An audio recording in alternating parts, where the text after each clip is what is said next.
This is Three Beards Media. Real talk, no filters, no scripts. From sports to culture, we say what others won't.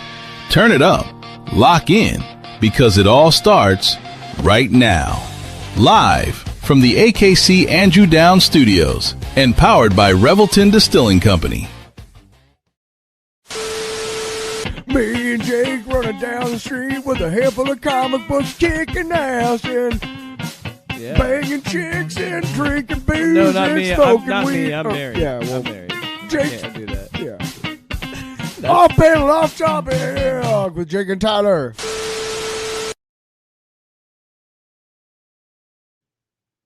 Oh! Jake is falling out of his chair. I was coughing. Welcome. And I didn't want to do it in the mic. Now they know. Welcome to Off Panel, Off Topic, episode 263. I know it says Jake under my name, but it's Tyler. What's wrong? You son of a bitch. Yeah, that's right. We figured it out. Fuck. Shit. Get your ass to Moss. That's what you're going to do. I just watched that the other night. Can I just say, what a fucking banger of a movie that still holds up. You say that every time. Because it's so good. What a string Verheiden was on in the 90s, man. You want to talk about... late 80s, Sometimes early 90s. I go back and I watch movies as an adult Mhm. and I realize there are some movies out there that I didn't know it at the time. Sexual awakenings. Sharon Stone in that movie. Sexual awakening. Right. Yeah. That I mean, happened for who me didn't? earlier than that? By the time that movie came out, I was 16. So Well, I mean, I also saw it like in that like 13. didn't we talk about this weeks ago where I was talking about the movie that it was like, wow, that was like, oh my God, her. What was I talking about? What movie was I talking about? Also, I've mentioned it on the show. Mhm. Sky High. Mary Elizabeth Winstead. Mm. That was an awakening. I was like An awakening. dude, that one An awakening. That one for sure was because I was like full on in the throes of puberty. So I was like, that lady. TMI, bro. So welcome. We're gonna have a lot Stick of comic around. books. Yeah, we're gonna have a lot of comic books. We're gonna talk about X-Men 97 episode 4, which holy fucking shit. Do we have any news to talk about? Not really. Other than everything sucks, but that's pretty on par. The continued and shitification of everything. Look, I meant to do this last week, but I'll do it now. Mm. Mike's coming off the stand. Oh shit. I'm speaking directly Oh, wow. to Sony and Microsoft. Wow. Specifically Microsoft for laying off almost 150 employees from id Software. Remember the guys that made Doom? They just released a DLC for their game, and how do they get rewarded? They get fucking shit canned. They get fucking shit Also, canned. Sony wants to do an all digital game future. Look, I buy most of my games digital, and I think that's fucking dumb. Because then you're not going to own your shit, buddy. I hope you enjoy paying for your license, because that's all you're going to have is a license. Thanks, Another Sony. fucking subscription. I don't need any more fucking subscriptions. It's not even. I want Tyler, something. Tyler. No. It's not even Because that. if you can't, It's not even that. If you don't own it, No, but that's what I mean. you're paying a subscription. This is why we fucking bang the table on this show about physical media. not this one. It's a week. It's old, we will break it. That's the next look. crooked and shit. We got this Three Beards media deal. We got a new camera. The we got money's gonna roll in, and we're gonna buy a new table. we'll get out of my basement. We're gonna have biscuits for dinner. We're gonna make this a proper basement studio. But no, yeah, I'm on this. We're on the same wavelength where Yeah, it's yeah. like Oh yeah. we're not gonna own anything anymore. Yeah. That's what we're at. So do yourself a favor, and if you really like a movie, buy the Blu-ray. Yeah. Buy physical media while No. you still fucking can. And that's another thing. And we'll get onto the main show. Another thing. Well, we don't have a movie and 3 episodes of TV to cover, so we can talk a little bit more. All right, whatever. Adam, I'm do you ever good remember with that show on True TV back in the day called Adam Ruins Everything? Yeah. He has a YouTube channel and a pod. He does a bunch of podcasts and stuff. He made a good point. Have you noticed they don't make sitcoms anymore? No. At all. Because they format them like dramas, so they're 8 to 10 episode seasons, and they're not these 22, 25 episode all year long. Yeah, well, things. typically you had to go from the fall premiere to, you got a little break around, kind of Christmas maybe, but you want to go till about March. It's about 22 weeks. April, May, around that area, spring. Yeah. You don't want reruns.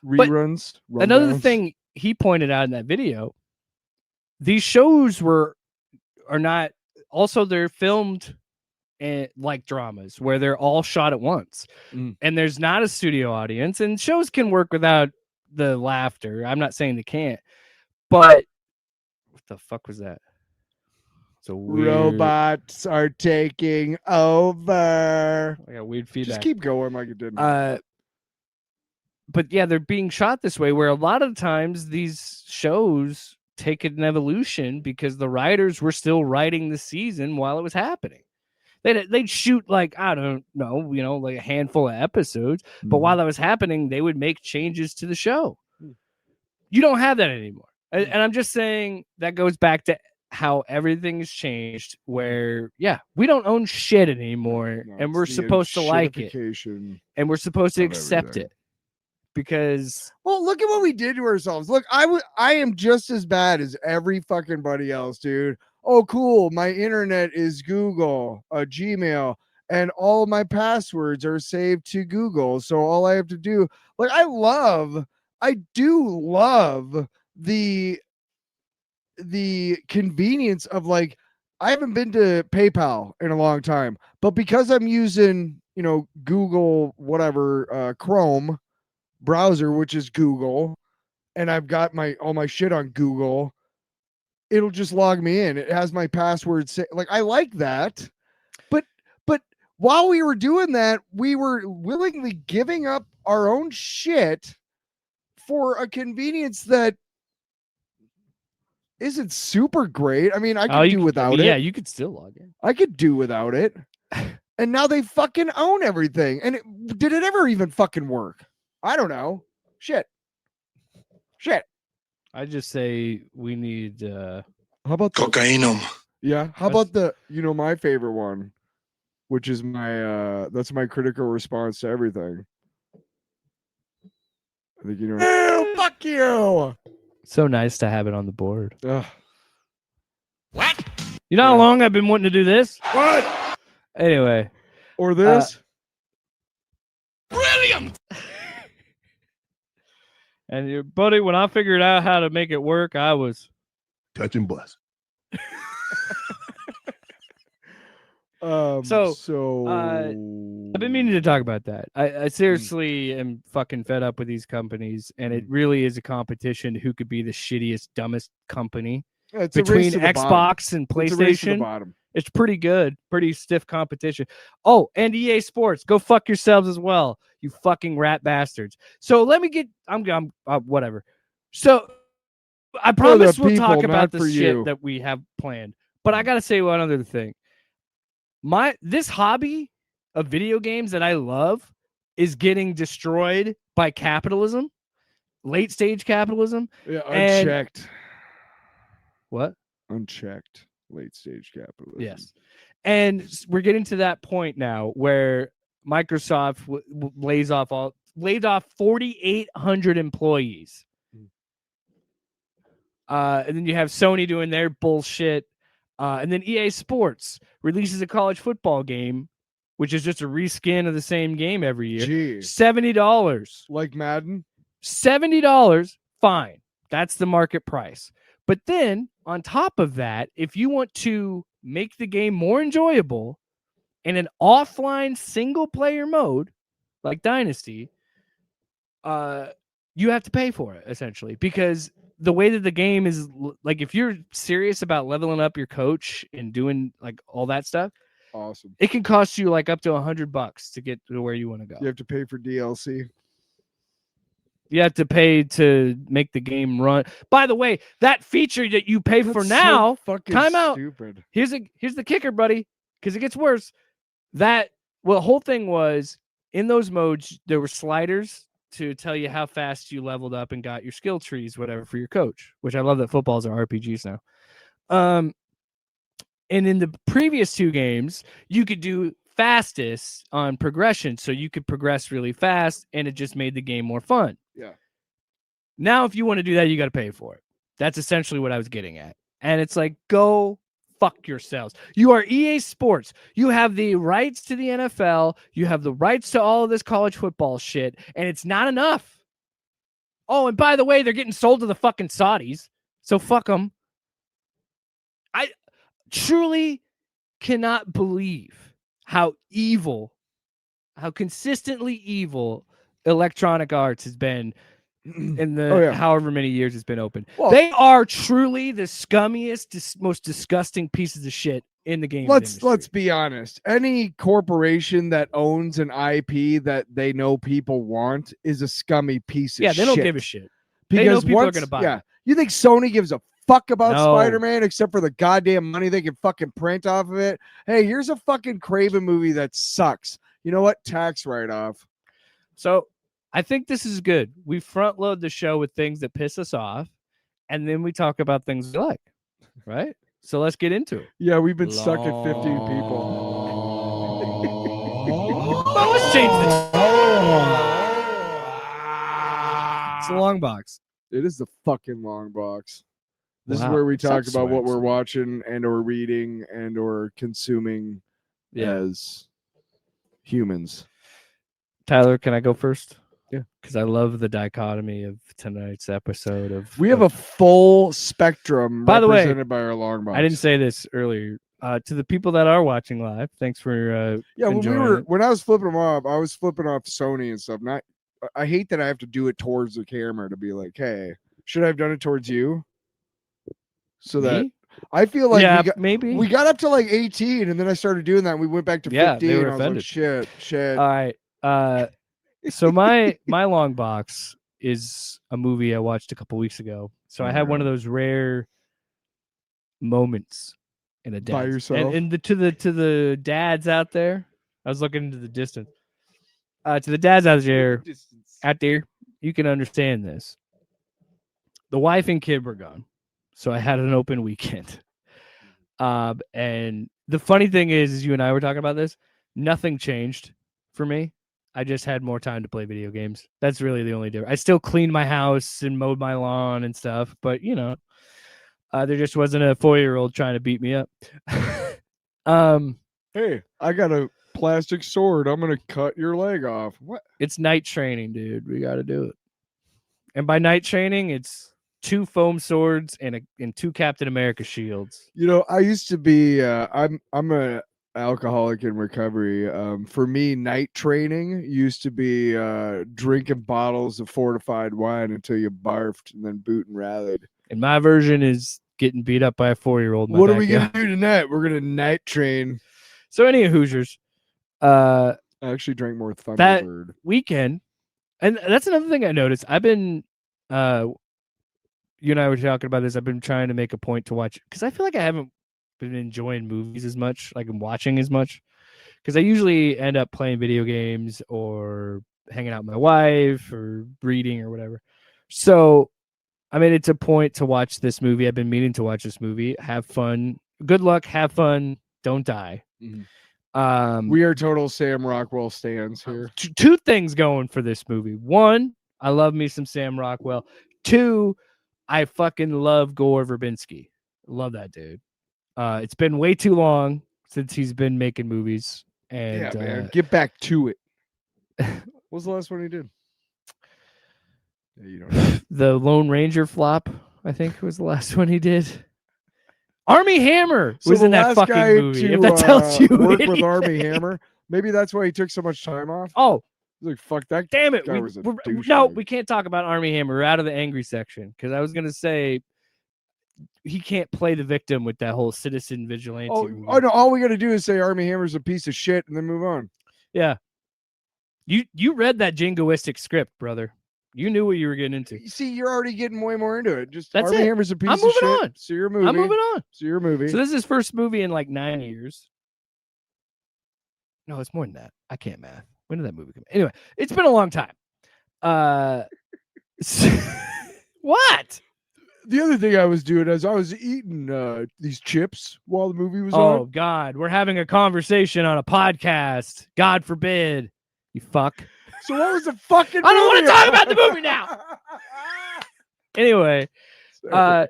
so yes, I love Gore Verbinski. I love Sam Rockwell, and it was one of those things when you see it pop up, like you're thinking about the movie and you just see it show up, and you're like, hell yeah!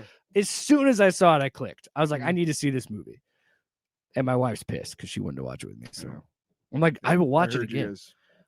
So I knew all I knew was the trailers, and that's all I needed to know. Yeah. And it's Sam Rockwell is a time traveler from the future. Sam Rockwell. That's all I need to know. That is trying to stop the creation of AI. Good for him. And I think it's a movie that fucking sticks with you, man. It's such an original, insane, funny, entertaining movie. Yeah. And it has such a good ending. Man, I've said it on the show before, but one of the I love ambiguous endings. And this movie has such a really cool, ambiguous ending that as I'm talking to you right now, I think I figured out another theory for this movie. And I'm not going to talk too much about it because I want you to see it. I want other people to see it. It's on Disney Plus with Hulu. So if you have Hulu, it's there. It is what? Sorry. I found it on Disney Plus Website. Oh, somebody in the chat? I was trying to say welcome to our show to people in the chat, and it said an error occurred. Oh, that's just on Facebook. I was trying to say. But try to drive comments makes interact with our fans. What's impressive about it to me as well as a movie, it is a classic like Gore Verbinski popcorn flick by the time it gets to the third act. Yeah. But you would love it for this. I plan on watching it at some point. The beginning, I would say a good 15 minutes of this movie is just in a diner where he is doing this extended monologue trying to convince people to join him. And what's cool about it is he says, I've done this 170 times or something like that. And he goes, and it made me laugh because he starts talking to certain characters and being like, you do, I'm not going to give the details because I'm not going to ruin the jokes, but he just says like, you do this 45 times and you do this 30 times and this, So, the best way I could describe it, it's a much more comedic version of a guy who understands he's in the Matrix. So it's like the Matrix, but a much more comedic tone, and kind of works in a weird way as a prequel to that movie. If you were to like watch these two back to back, it almost kind of would work really well. I'm not saying it's like a spiritual prequel, but I'm just saying it's very. What about ideas? Groundhog Day. Yes. Good luck, have fun, don't die, and then the Matrix. It really does feel like that. I would say that. I think I described what that about to that? Another description I used was that it's Groundhog's Day meets the Matrix. Edge of Tomorrow. Yeah. Isn't that the name of the movie? Edge of Tomorrow. Tom Cruise. Yeah. But it doesn't in a smart way. It doesn't. Edge of Tomorrow is a great movie, just a terrible fucking boring title. Yeah.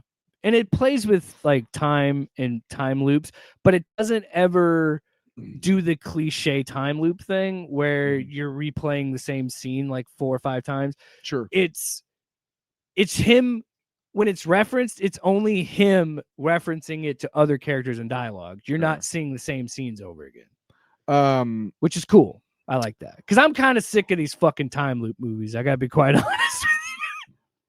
But yes, go see it. It's on Hulu. It's worth your time.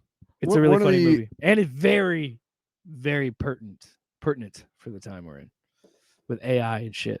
Yeah, it's very, very anti-AI. Yes, yeah.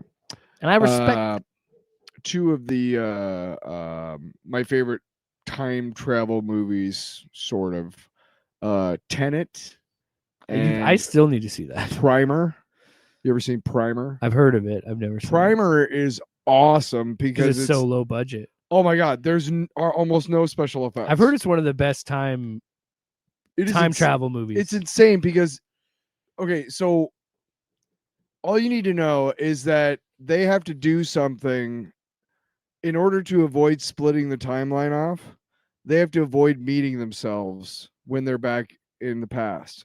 So what they do is when they're in the past, they have to go to sleep for 12 hours while the other person goes into the past, so then they can come out and do their shit, and then they have to do the same thing going back. So literally a lot of it takes place in like the guys' houses and like one of their garages and then a storage unit and like parks. Yeah. Which is clearly, yeah, you can tell they wrote that into the script to be like, okay, we're not going to have a lot. Well, no, it's very low budget. It's scientifically really sound. Well, I mean, as much as you can be scientific about fucking time travel. But Tenet is great because you got to watch it like 7 times to get it. But the funny thing about time, and we'll talk about it. Funny thing about time, we'll it's talk not about it linear. After your long box. It's not a river. It's so a lake. The dichotomy of tonight's long box is not lost on me. So I am talking about a dystopian AI Soft future. Dystopian. What? Soft dystopian. Yeah, with all this AI shit. And then your movie is a completely different tone. So I'm not gonna lie, I'm an emotional guy. I have no problem being in touch with my feelings and having compassion and kindness and things like that. And that causes me to be drawn to movies that I think will, make me feel something, make me change me, if you will. By the end of it, I want to be bawling, like crying, not. I was just saying basketball. I was thinking the very old bawling 70s, like fucking. I don't want to be doing that. You used to call that was a slang for banging? Balling? Yeah. Like fucking. Balling? Yeah. They're balling on. I mean, it's a There's sound. A lot of like 70s dude. songs. If we ever like, need content, she balled. If we ever need content, we should do that. Like balls. Look up old slang. The new product. Where are we going? I don't know. Why are we using the thing? Anyway. So no, I like movies that cause me to kind of, not shock me out of my whatever, but get me feeling something. Good art should make you think. Yes. Great art should make you should change you in some way. And I wanted to watch when I heard Tom Hanks was going to be Mr. Rogers. I was like, fucking sweet. That sounds awesome. Perfect. And then they also came out with a documentary, which is I can't remember what the movie I saw was A Beautiful Day in the Neighborhood, which is the Tom Hanks. And then there's there was a doc. Yeah, I know. I want to watch the documentary because I think it was Won't You Be My Neighbor or something like that. It was similar to might this. be, yeah. Yeah. But A Beautiful Day in the Neighborhood, to be really honest, concentrates more on the this. I think it's Esquire that he writes for. Matthew Reese plays the character, and he is a investigative journalist, and they tell him to do like a quick like blurb on Mr. Rogers, and he's got a lot of shit going on in his personal life, and he's not and he's also he's drawn to the darkness because that's his job. His job is to root out the shit and to expose people, in power for doing wrong shit. We need more investigative journalists right now, actually. Please, God in heaven, give us more. Find out if Mitchell McConnell is really alive, because I don't think he is, and that's a whole fucking thing. Speaking of Total Recall, we think it's a situation like that where it's like a little mutant man. That's like actually the one that's been allegedly calling people. Wow. What a callback to the beginning of the show. That's why you fucking watch. Yeah. So the thing is I was just bored at one day and I started watching this Beautiful Day in the Neighborhood. And again, it's mostly about the guy and his dealings with his life while he's writing this piece. And they keep getting on him like, hey, just send us the fucking half-page shit, man, so we can put it in the icons issue, man. Like, just fucking set. And he's like, no, there's something there. I'm gonna find the dirt on Mr. Rogers. And really, he's trying to like unearth and uncover and unfucking burden himself of his own dirt. And he's fucking projecting all that shit onto Mr. Rogers. Like, well, you got to be dirty somehow. And it's really. Yeah, nobody could be this good. There's got to be skeletons in his closet. But he is. Like, he talks. He was just he a talks to his good wife, person. and she's like, oh, he's not perfect. No, he's got a temper. I mean, he's a human being. He's a human being, yes, but he's found a way to. He's found a healthy way to get rid of bad feelings out of his system so they don't infect him.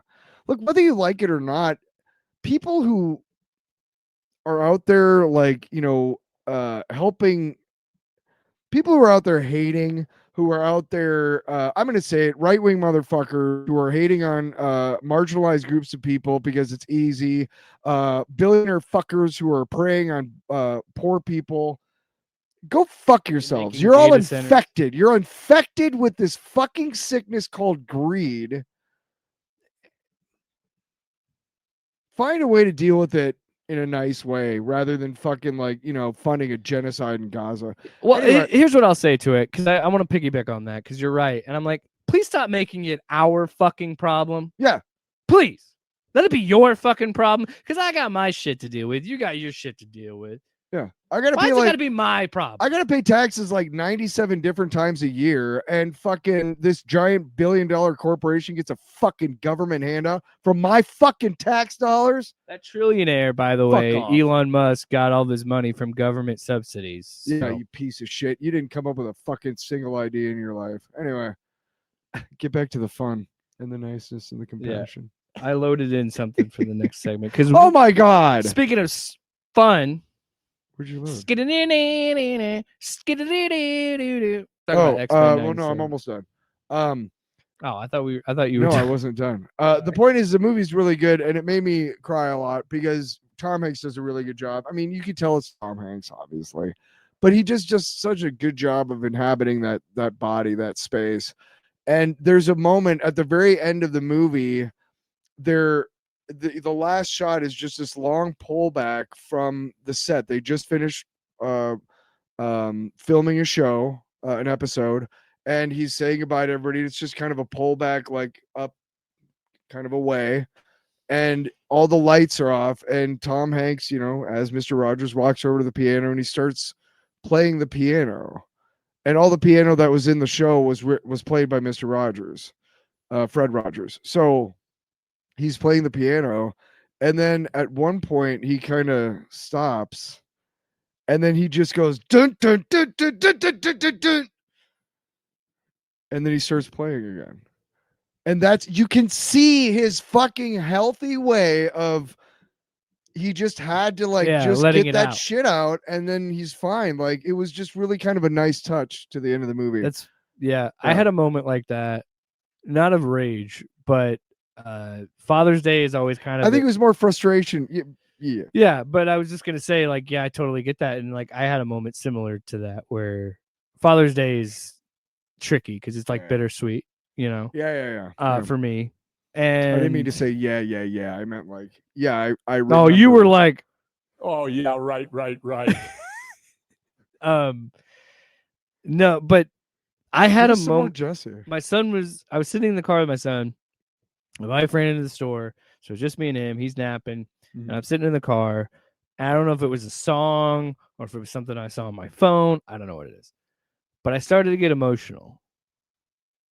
And like that moment of him hitting the keys and then going back to playing, I just said, you know what? There's nobody else here. Why do I care? Just cry. So then all of that emotion came flooding out of me. Yeah. And then when it did, I wiped my eyes and I said, I feel better. Yes.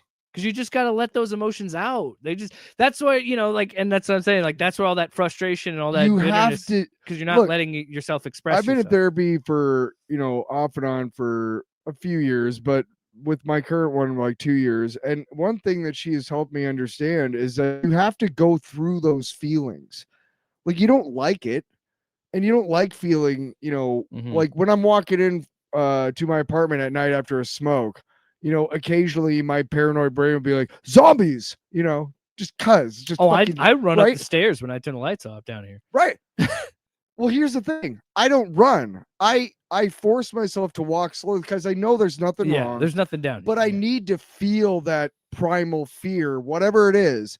And also, I mean, fear, those are triggers. Those are your little subconscious being like, hey, psst, hey, pay attention.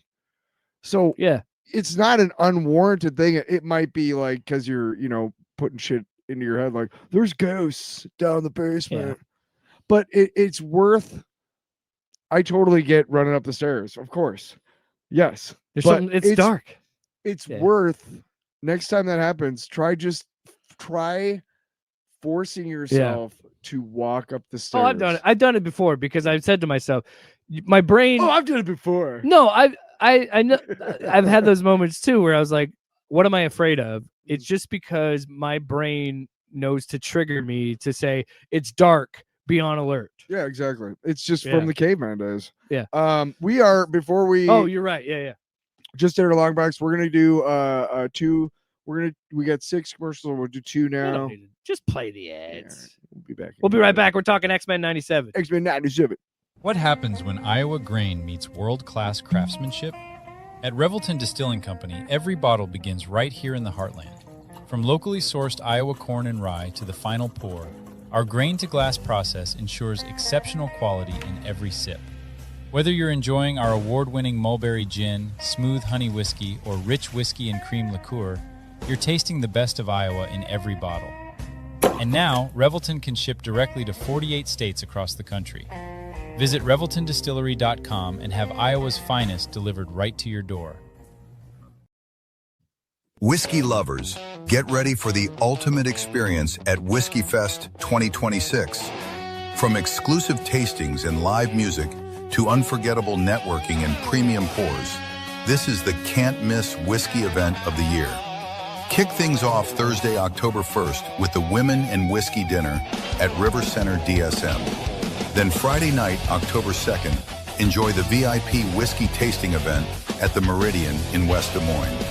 The celebration wraps up Saturday, October 3rd with the whiskey tasting main event featuring incredible brands, bold flavors, VIP early entry, and more.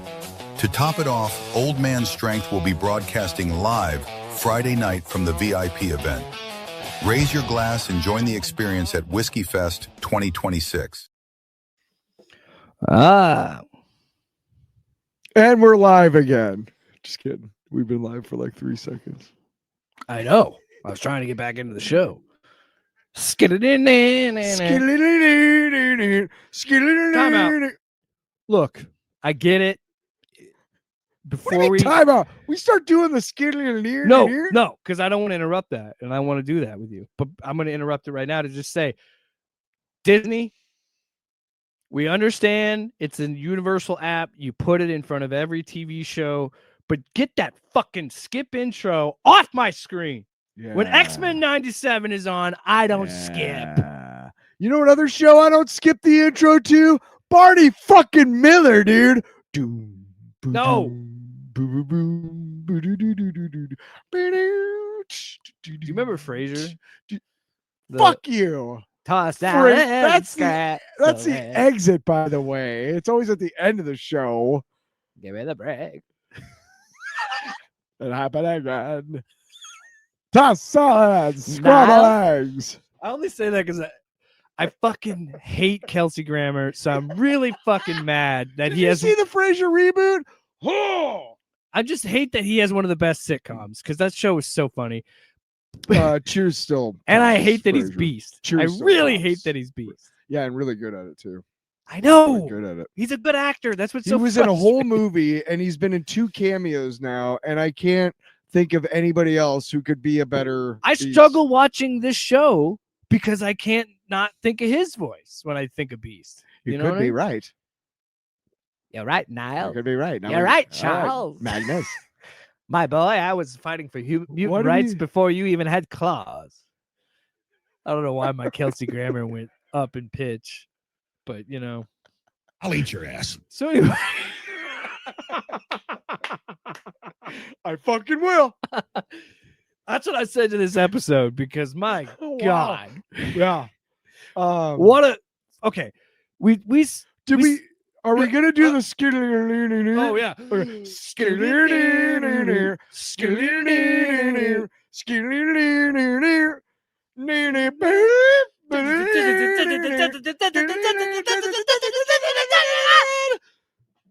Everybody stop watching. All right. Yeah, we dropped from 31 to like 6. Wow. We deserve it. Hmm. So let's get into it. But yes, as you can see there, Magneto gets the shot. I thought I had it. I was so close. Mhm. I thought I cropped it just right, but whatever. So Magneto, it's continuing from the last episode. So we're staying in Egypt and we're dealing with En Saban Uh-huh. and Charles and Magneto's team. Yeah. And I was talking before we We're started the taking this off show. now. We were talking, and I was like, every time I watch this show, and I felt this way with season 1, I feel this way even now. Mhm. This is the most comic book shit, and I fucking love it. Dude. Like, oh my God, man. I don't know. It's so niche. There was so much with what Bo DiMeo, I believe, Yeah. who ran first season. He's shown up in the credits a couple times this season My because understanding. he wrote a lot of it. I thought. This is following a lot of his outline, his plot outline. Whoever's running the show now, Feige needs to be like, okay, I need you to run the X-Men like movies. You clearly understand the source material better than fucking anybody who has touched it ever. Like you understand it better than everybody ever. Yeah. Yeah, I mean, you do. You understand the mythos of the X-Men. You understand all of the good and bad threads that have Yes. fucking come about ever since 1963 or 1. Yeah. 63 is when it started. And then that big gap in the 70s when it was all reprints before the giant size X-Men. Yeah. So we're getting kind of robot-y there. We are the robot. We are the robot. So I don't even know how I want to talk about this because spoilers. Go watch the episode. To be honest, What? spoilers. Yeah, if Magneto is up. So now we're going full spoilers. Good call. For those listening, we're spoiling. Shit. Oh, we just lost 7 more people. Damn it. No. Anyway, You. everybody in this episode, this show really, but this episode, their performances top to bottom are fucking phenomenal. Every single actor got in that booth and just killed it. Like the line that everybody keeps quoting where he tells Charles, where he's pretty much sacrificing himself for Charles, and he just says like, you've always been better than me, and I was always been one that pushed the sinners to the saints, and goes and fights knows he's gonna lose, but he still fights for him anyway. And this whole thing of like, Charles, you have to trust me. I'm trying to do it the way you want me to do it. I'm just not you. I just can't do it. Like, dude. So the ending. let's because I just want to talk about the last thing that Charles says. We'll get there. Because God, How about that? I don't want to do the whole. We're not. Yeah. Really, what you need to know is that it's part 2 of the Rise of Apocalypse. In it, they go to find that cosmic temple. Magneto breaks the time bracelets that Bishop brought back with him. He's saying so now they're committed. Now they have to go find this temple. We'll get back. Which it's on the fucking walls of the temple, which turns out to be ship. Which is crazy. They were supposed to be there to witness the ascension of Apocalypse. They were the ones who brought him. Yeah, they created Apocalypse. Yeah. Like, it's so good.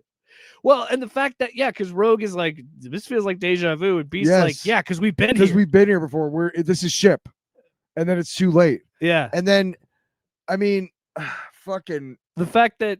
You show me the Celestials and I'm fucking turgid, man. I am slapping that meat around while I'm watching. I told you I was gonna do this in the podcast. It, man. I was gonna admit to, Celestials just make me so hard. It didn't go as well as it did in the backyard. What I was thinking, it was Celestophilia. Let's put the whole thing to bed. Look on your face. Just sounds gross. Can I commit to this bit? No, I'm bailing. Let's bail on it. Well, because the joke is that I really no, it's funnier that you bailed on it, honestly. Yeah. The joke, no. But the joke in general is that I am one of my I'm a huge like Kirby shit in the comics. Like I love fucking Fourth World shit in DC. I love all the fucking Celestials and the fucking, oh my God. I love the cosmic shit, man. And Celestials are my jam, dude. My bread and fucking butter. If you want me to like a show, put the fucking Celestials in it somehow. That's why I thought the Eternals was still pretty cool. Okay. Can I just say? No, fuck that movie. I fucking hate that piece of shit. It was largely I'm kidding. bad. It wasn't that but bad. the Celestials was fucking cool. It wasn't that bad. I'm just giving shit. It's okay. It was an okay movie. It was an okay bit. It's like every Marvel movie, MCU movie, where it's like, even the ones that I don't like as much, they're not bad. Yeah, it's still a Marvel movie. Yeah. I gotta say though, I really, really loved and I always fucked it up. En Sabanur's look. I loved his design. So part of me died. I knew he was gonna turn into Apocalypse, but part of me died a little inside when he transformed because I was like, it's such a cool design that I would much rather see him look like that. Yeah, but Apocalypse is Apocalypse. Yeah, I know. But that says a lot too with how well they're committing to this it. Is. Because again, that's what I was saying. It is niche. It is a show that is made for guys like us that fucking read this shit. Love this shit. You have Ramatut. I've had many names. Nathaniel Richards, Victor Von Doom, fucking. Oh my God! And then he puts the fucking K. Yes. Yeah. Wait, no, go back. Start it over. What's his name? I've had many names. Nathaniel. What? With Richards. Victor. What? Von Doom. And then he puts the fucking. You got to do at least one more. Ramatut. What? Okay. Immortus. What?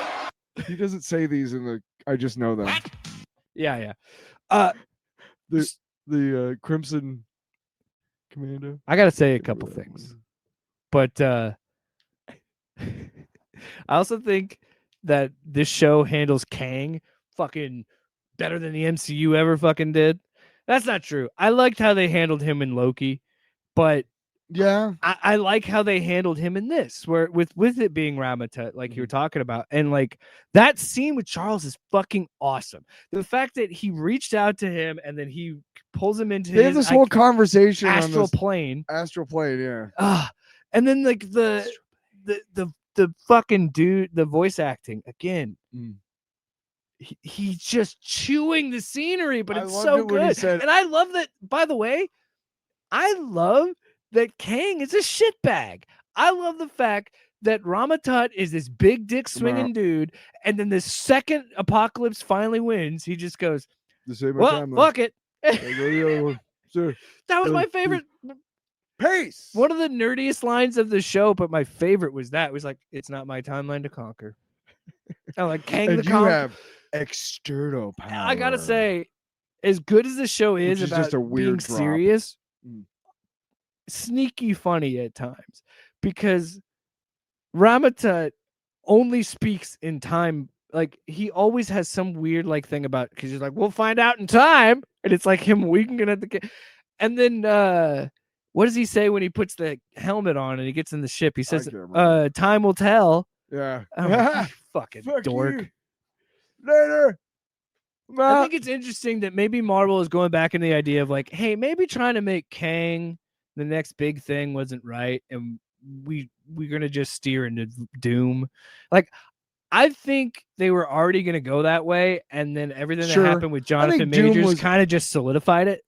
You know what I mean? Here's what I genuinely think. And are we done with X-Men? No, we're still talking Okay. about it because there's Well, a shit just ton. real quick aside, here's what I genuinely think is that they were all in on what was the movie supposed to be called? The Council of Kangs or the Kang Dynasty? Kang Dynasty. The Kang. I think they were all in it on it while they were making Quantum Mania, while they were making it. Yeah. Then it was about to come out. All that shit came out. Well, And they're like, no, time out. what do we do? I think that shit came out like around the same time or after. I thought it came out around the time the Quantum Mania came out. I truthfully think they were planning that before all the allegations. I think they were planning that in the middle of Quantum Mania. I think Maybe they knew something. I think they were doing some test screenings, and they're like, maybe we need to go off of maybe Kang too. Maybe they have like NFL teams. They have these then- super spies who know everything about you, and they knew that Jonathan Majors was a piece of I'm shit. just saying they're Disney. You're not going to Which tell way me. to notify the authorities? Yeah, I know. Which But- sucks, because dude, I'm saying Lovecraft Country, Tyler. Quantum Mania, Tyler. Loki season 2. I know. Jonathan Majors. It's a great tragedy. actor, He was a piece of shit. It's a tragedy that he had to fucking ruin his life by ruining someone else's. It's fucked. Fair. But Are you ready for pain? Are you ready for suffering? that is what Apocalypse said at the end of this episode. But He leading was up, like, bow the fuck. I could make you Just one like- of my horsemen. dude, just like Maybe you said that. good luck, have good luck, have fun, don't die. This does a really, in what it's been doing all season, has done a really fun use of time travel and mind fuckery, Yeah, yeah. where the ship Mind fuckery. so you have that Ramatut situation, and I love that scene because that is the writers Mhm. setting you up Mm. to truly make you believe. Mm. And then as soon as Beast says this is ship, you're like, they're fucked. They're so fucked, is what I thought in my head. Like, And here, dude, the animation is so fucking good. Like, I can't. The whole scene on the dune at the end is so perfectly blocked and shot and animated, and the Oh, shadow. when he grabs the fucking stone, the gem from the Ugh. celestial gem, and it fucking oh my god. So when he's talking to the celestial and its face takes up the whole fucking screen and almost the whole screen, and then it's just like the deep voice, and I told you when I was like, god damn, like so many shots of this show, I'm like, they're just swinging their dicks, because like when he gets out of the swing for the fences every when he- time. I'm all about it. when he comes out of the shell, Yeah. and the celestial armor shatters on him, and then Yeah. it's like what he really looks like. I was like, god, like again, blocking shots. They're like, how do we make him look imposing? And then when he's fighting Magneto and makes himself get bigger, and you're like, Jesus. And I was like, I need a definition of what his abilities are. They're everything. And here's the other thing too is like I remember watching the episode and when he's growing bigger, and my first thought is he doesn't need to be bigger. He's He's just already doing it to powerful. fuck with him. Yes, he's doing it to be like, look at me, fuck you. He was already bigger than Magneto. He was already imposing. And then he's like, yeah, look what I can do, bitch. Ooh, you can play with your meta. Look what I can do. You think you're meta? I'm fucking meta. And I love about this, because this whole conflict coming into this was, again, Magneto being like, we're going to do it your way, Charles, even though you're telling me there's no fucking point because he's going to become Apocalypse. But what if we change it? What if we change the course? And then that whole Ramatet thing, we're like, maybe this is the timeline where they reset everything. And all of that. And it's just, even still, you're thinking it could happen. And then when he's like, he can't reach the thing. And like, I love that Charles knew how fucked they were. So immediately he's like, Magneto, get your ass in here. Fuck. Yeah. So the ending of that, we're fucked after all that cool shit. And then when he gets to the size that Magneto gets, I love how they handle Eric and Charles' relationship at the end, where he's about to do the killing blow on Charles, and then he takes all of his power he can to throw all that metal on him and just says, get away from him, and chucks him. And you kind of just see him there. It's like, man, just that moment was so good. And then that's when he puts him in the thing. He's like, I'm gonna sacrifice myself. And even he is like, Charles thing, he's gonna kill all these people. And for the first time in this show's run, you're seeing Magneto empathize for humanity. Yeah. Where he's like, we can't just let him completely wipe these people off the map. Yeah. And that ending, man, when he, like we were talking about, when Magneto saves everybody, lands, and then that blocking of him just walking slowly over the dune, the music, everything was perfect. I could make you one of my horsemen, but nah. And then he just, and then just about steps on Charles. This is what, by the way, and then does one of these. By the way, how you doing? This is how you do a villain, especially a comic book villain, because Sabanur is fucking extra. He says, I'm not just going to kill Magneto. I'm going to make you watch. And I'm going to hold him by his head and just leave him nothing. Vaporize him. I'm going to vaporize him with this cannon that I just made my arm into. Because I'm a Celestial. I have Celestial armor. I can do whatever the hell I want. I'm already super strong as a mutant. What are you going to do?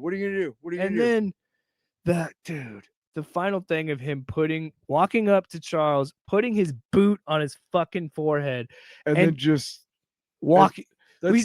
He says the line where he says, only a coward steps on an ant. That's the supervillain version of, hey, how you doing? Well, or you're not worth my fucking time, Charles. It's pretty. And then and then he's like, before we close this out, I want to talk about the we got to talk about Bishop. I want to talk about that too. Well, I wanted to talk about the very, very end of the episode, where they wink out, and I know the episode's over, and it goes to black for a lot longer than it feels like it should be, and then the ending sequence comes up, and I never watched that. And the slow song, the music was so good, the version of it, like, because Magneto just died, and then I'm glad I did, because then we get the post credits, which is fucking Captain America and Black Widow teaming up with Wolvie. Oh, I do hate that the trailer spoiled the fact that he gets the adamantium back. Oh yeah, I'm sure. Look, but it's Wolverine. He doesn't have his. He always gets his claws. I wonder if he's gonna get his adamantium back. It's never happened before. He's also never died. I will say, once. When they finally did kill him off, the way they did it was actually pretty ingenious. The X Deaths of Wolverine. I don't. You talk about the one when he gets you, Marvel, for X Deaths and X Lives of Wolverine. You talk about the one when he gets encased in adamantium. Yeah, that was really cool. Well, because there was a back in the aughts, there was a Wolverine a solo title, and one of them is what the storyline was that this ultra terroristic organization was creating all of these Weapon X with like these energy claws. So like they were like making a bunch of like Wolverines. It was right? Wolverine, Weapon X. It was Jason. I remember it was Jason Aaron's run. I showed you that book. It was I don't know. There's one Adamantium Men was the name of the arc. Sure. There's one episode. There's one issue where he's fighting in the ocean with these guys. And he's like, one thing a lot of people don't know about me, my biggest fear is drowning. Yeah. Because he's so heavy. That's really the only way that he can like die. And if you put him on the bottom of the ocean, he would be dead until you lifted him out of the ocean or you broke him out of the adamantium. X-Men Days of Future Past, in the movie, if you remember, Magneto sticks him with rhubarb and throws him in the fucking river. And then, he only gets out because somebody digs him out. But yeah, dude, I think about that a lot because I already have a real bad fear of drowning. Really? Oh, yeah. Horrible fear of drowning. Dude, our viewership just shot up like to 100 people when you said that. What? Fucked up. Had you fear of drowning? We're some sick fuckers watching. I hope. Everybody watching right now is like, will you stop paying attention to us and do the goddamn show? So the ending of that, when he puts his foot on his head and does all that, the last thing we see was him just hunched over that helmet. And then they even show the passes of time to show you that he didn't move. He stayed in one spot, just crying. His best friend, despite of all the shit they've been through, he's still his best friend. He loved him. Yeah. And the fucking Bishop showing up, and I do love the fact that Bishop was kind of like, yeah, I knew this would happen. I'm the one who time travels. I know this shit. But nobody wants to listen to me. He doesn't say that here. He says it earlier, but that's kind of his thing. But no, he shows up and is just like, I'm sorry. And he's just like, Charles. But the thing that was so impactful was when he goes, he won. We didn't stop him. We never stop him. Like that defeated feeling of this is our fate. We created him. We did this. At least this timeline. I wonder if that's what future generations of humanity, if they survive, will think about us and AI. Could have stopped it. Time for an ad. Time for ads. Wait. I think we're done. We already do real quick. You need to time out. I just want to say one thing. Next episode. Do you think this next episode is going to be focused on the Cat, Black Widow, Wolverine team up? Like from like the 30s from World War II? Well, I'm just saying they're going to go get his adamantium. I'm wondering. Oh, yeah. But then what I was saying, we're going to see the brown and yellow. I don't know. I don't care so much in the cartoon because in the cartoon, I'm Welsh.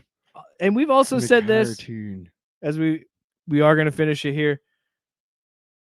This show has done such an amazing job of reaching out to the broader Marvel universe that I really hope they find a way to do that with the live action X-Men. Yeah, because I cannot wait for that. We talked about it in the backyard. We always have, kind of a pre-production, meeting. We just chit chat about shit, kind of go down a little bit about what we were talking about. And one of the things that we really liked was what you were just talking about. The Captain America just being it again. Just how fucking cool that was. How they don't go like, hey, we're in the Marvel Universe, they don't do that. Yeah. They just like, hey, Morph turns into Thor for a second, and then Kang puts on his helmet, and like they did this in the 90s cartoons all the time. Like Spider-Man would show up, Fantastic Four would show up in the X-Men show. Like they would always. Here we got over. The Black Widow gray costume, which fuck yes. The classic winged cap. Yes. Fuck yeah. And then we even got stealthy looking Wolverine with his bone claws. Hey, bub. Hey, bub. And Marvel, maybe you don't do it in Doomsday. Maybe you do it in Secret Wars. But you just give me Hugh Jackman and Chris Evans having a scene together and just mentioning they were in the war together. Come on, do this. It'll look cool on the screen. I'll have the shield. Pee, pee, pee. Go to commercial. Buying or selling a home is one of the biggest decisions you'll ever make. That's why choosing the right real estate team matters. The Jenny Farrell team with RE/MAX Concepts has been helping families across the Des Moines metro find the right home since 1998. Born and raised right here in the community, Jenny understands the neighborhoods, the market, and what truly makes a house feel like home. Whether you're buying your first home, upgrading your space, or preparing to sell, the Jenny Farrell team provides expert guidance every step of the way, from market analysis and listings to negotiations and closing. Their consultative approach means you'll feel confident, informed, and supported throughout the entire process. Jenny Farrell Team, RE/MAX Concepts. Call or text 515-779-7500. Visit jenniferfarrell.remax.com. Experience you can trust. Results you can move into.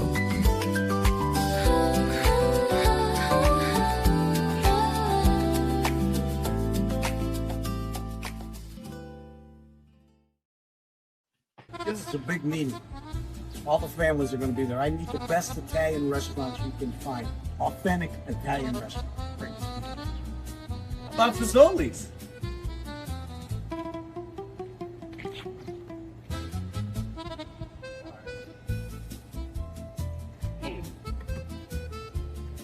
Hey, boss, I know a place. You got a place? I got a place. Take me to it. Hey, the 5 families are coming into town. I need your best tonight. The boss is on me. This is a make or break deal here. I need them to be happy, so bring us your best. Can you handle that? Always the best at Chuck's. Always. I got you. Since 1956, Chuck's has been a staple of family Italian dining in Des Moines. From fresh homemade pizzas and classic pasta dishes to ice-cold beer and handcrafted cocktails shared among friends, Chuck's has been bringing people together for generations. Billy, I see you've assembled the 5 families. I would like an introduction, please. We got Billy and Dolly, boss. From the family circus. I hope you came directly here. We got Thing. From the Addams family. Nice tie. We got Brian. From the Family Guy. Doesn't look so hot, does he? Let himself go a little bit. A little bit. A little bit. Well, boss, I can't seem to track down the Griswold. Oh, the family went on vacation, so don't worry about it. Whole family? Whole family. And we got Vinny Gabagool. From the Gambino family. Welcome, everyone. Oh, look at that. Welcome to Chuck's. Everybody, manja. Come over to Chuck's, where all families get to eat. And kids eat free on Thursdays.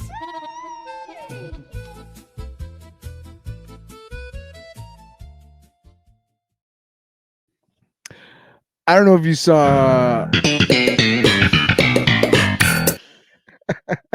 That's not the. So I was trying to do on the that commercial book is drop. Bill Blank and the guy, the taller guy, and he and I do the Hawkeye Hangover. So yeah, Sunday mornings. So make sure you check that out on 3 Beers Media. No, I did that one on purpose. I could write a book about what you don't know. All right. So in my hands is. Actually, if we take these 3 guys out, maybe we can just stick them right. Oh yeah. Stick it right on the. Maybe. Yeah. So we're talking about Captain America number 12. Number 12 by Chip Zdarsky and Valerio Shitty. Valerio Shitty. I don't want to say shitty. If it is shitty, Valerio Shitty. I'm shitty at pronouncing your name. Hey, you from the? So this ties. A couple of weeks ago we did Avengers Armageddon. 4 issues before this, there's a bunch of shit with Captain America and Wolverine, and there's another Captain America who we saw in Avengers Armageddon number 1. Yeah. Blah blah Who blah. can fly? Who has a cape and can fly? Okay, what? Because we couldn't do enough of a Let's comparison. combine to Captain Superman. America in the Century. That's a great idea, Jack. Hey, Jack. Hey, Excelsior. Excelsior. He's taking bumps. Excelsior.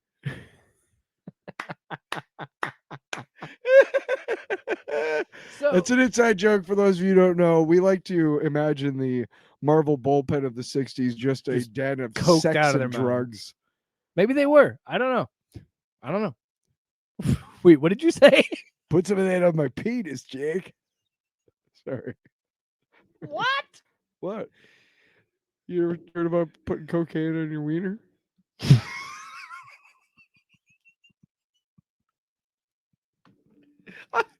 Never done In it myself. what world? Never done it myself. Time out. What? In what world would I know what that means? Or have a frame of reference? You fucking psycho.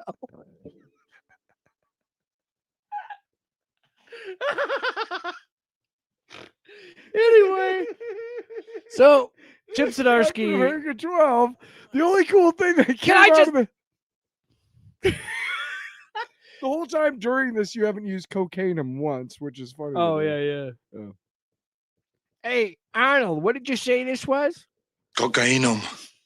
You're fucking So Stanley. I'm coming so day and good. night. I mean, it's terrific, right? Arnold.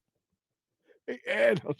So I says, what if Spider-Man fought a goblin? Batman's got the Joker. What about a goblin? Anyway, fucking what Captain America number 12. The only Anyway, good thing that can I? Sorry. I will say this. It is. You can definitely tell Zdarsky is doing the Armageddon stuff and tying this back to Yeah. Captain America, and I do like that synergy. What were you gonna say? I was gonna say the only good thing to come out of this Armageddon and whatever blah bullshit is this storyline. It's cool to put Cap in hell. I love that. Captain America generally, like my Captain America era is Grunwald and Kieran Dwyer and then Ron Lim for a while, like 87 to like 92. Okay. It was like the Bloodstone Hunt and like Cap Wolf, that era, you know. There was the storyline where Cap was infected with a drug like crack, but he didn't know it. What? He was near. Are you sure it wasn't fucker. Cocainum. But no, Jack, it's a great idea. No, it's a great idea. No, shut up. So, fucking dick. We're never Fucking gonna finish this dick. book. We're supposed to be having fun. So, anyway, generally, I'm having fun, Jack. Captain America. I'm having fun. I've got mounds of cocaine over here. Come in here. I'll do right them off off, your. right off camera, like right here. Is just a It's like pile. it's Just like a the last scene of pile. Scarface, just mountains of just cocaine. Every once in a while, I'm just gonna go. Cocainum. Yeah. So generally, There go Captain all America our sponsors. storylines are usually rooted in kind of reality. You're not going to see a lot of X-Men storylines in, you know, the Captain America. You're not going to see Doctor Strange type shit. You're not going to see Moon Knight, for example, right? That type of shit. What's going on in that Yeah. book? You're not going to see Midnight that. Suns. But Captain America is still a fucking comic book character. Years back, I can't remember the writer, but John Romita Jr. wrote or drew a story where Captain America was stranded in the Dimension Z for like 15 years. It was crazy. It was like, what? But it was just a neat little random storyline for Captain America that doesn't happen often. This is one of those. Well, yeah, it's just I love the idea that Doctor Doom, who is dead and is in hell, is the reason that Captain America is in hell because he bound himself to. Yes. How that is why Doctor Doom is the best fucking villain in comics, because he's so petty. The writers who are able to take, like, do I think that somebody during the whole Doctor Strange, Sorcerer Supreme, Ruler of Earth storyline was like, hey, at some point he's gonna bind his life force to Captain America? No, nobody did. But at the end of it, Chip Zdarsky was like, you know, what'd be a really cool thing is if Doctor Doom, who would totally do this, bound his life force to Captain America, So I can tie so that Doom. if Captain America ever goes to hell, Yeah. he can help me get out of And hell. this can tie One World Under Doom into Avengers Armageddon. Which is really because Red Hulk found shit in the Dungeons of Doom. So it's right? connected. But yeah, and I'm saying this is how you But it's a cool story. This is a way for Zdarsky to bring Doom back into the story. Yeah. But also keep him on the sidelines so all this other shit can happen with the Avengers and Red Hulk and all that stuff. Yeah. Because Thor's also on the sidelines. Because we Thor's talked about dead. it. That free comic book day comic spoils the fact that we know that Steve's gonna wake up. I mean, we knew he was going to, but it's just funny that they already moved past that where he's his prisoner. I told you we read the Armageddon #1. Right. I don't need to read any more of it. You want to know why? Because the fucking free comic book day gave away the whole goddamn storyline. I'm saying, like, why would you do that? I don't know. Anyway. Well, I mean, I think it's also because it's Marvel and they know that we know that Steve Rogers is gonna come back. Marvel. Also, did you know? I only know this because I saw it in one of the Marvel books. Rocket Raccoon is 50 years old. Bill Mantlo. Yeah. What I liked a lot is the idea of just that Mephisto might be fighting Cap. Yeah. And the whole idea that Steve is going to have to beat Mephisto to eventually wake up, because we know that he's going to wake up from his coma. But like, it is a really it's like you said, it's a comic book character doing a really only a storyline that could work in the comics, because you're not going to see Captain America and Doctor Doom running through hell together. No, but it's cool also, that they Doom are. Makes a point that doesn't he say because they're bound if he dies, Steve dies, so Steve has the incentive to keep him alive. The whole thing is, and he's got this what is it? Frenza. Yeah. The guy's named Frenza. And the art is just fucking so good. It's Valerio Schiti. I love his work. It's really, the line work is really good, and just I just really like it. Oh, when he lets the guy out from the Sisyphus type of a punishment that he has, where he's like chained to a rock. Actually helps him. Yeah, and he actually like helps him. So he it's pretty cool.